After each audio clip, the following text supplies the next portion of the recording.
Today we're going to talk about one of the most famous writers and poets in the English language, William Shakespeare.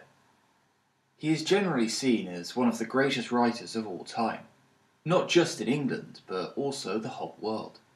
Apart from his poems and plays, we don't have much evidence of Shakespeare's life. There has been a large amount of speculation about what he looked like, his sexuality and his religious beliefs. What we do know is as follows. William Shakespeare was born in a small town called Stratford-upon-Avon, northwest of London, in 1564. Although we don't know many details about his early life, he was probably educated at the local school. Back then, a good school like this would have focused on teaching the languages of the classical world, Greek and Latin. So from an early age, Shakespeare would have read the great authors of ancient Greece and ancient Rome. The next recorded event we have in Shakespeare's life is his marriage in 1582 to the daughter of a farmer. They had a daughter the next year, and then twins a couple of years later. After his marriage, there's another large gap in the history. People who study Shakespeare call these the lost years, because we don't have any evidence about his life. The next time we find him is a few years later, in London. By this time, he was already working in a theatre. He had started a successful career as a writer, poet, actor, and part owner of a theatre. In 1599, the company he worked for built their own theatre on the south bank of the River Thames. This theatre was called the Globe, and you can still visit it today and see Shakespeare's plays being performed.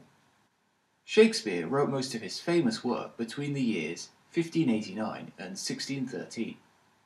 The first parts of his work to be published were his poems, not his plays. Shakespeare's poems are actually called sonnets. A sonnet is just a type of poem that has 14 lines, and where the words rhyme in a certain way.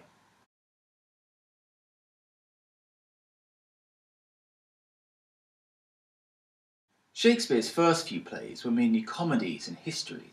He then mostly wrote tragedies until about 1608. These tragedies include Hamlet, King Lear, and Macbeth, some of his most famous work, and still seen as some of the best works of theatre in the English language. His final plays are more complex romances, known as tragicomedies, a combination of tragedy and comedy. Around the year 1613, he retired to his hometown, Stratford, where he died 3 years later. Of all the works of Shakespeare that survive, we have about 38 plays and 154 sonnets. The first collection of all his works was published in 1623.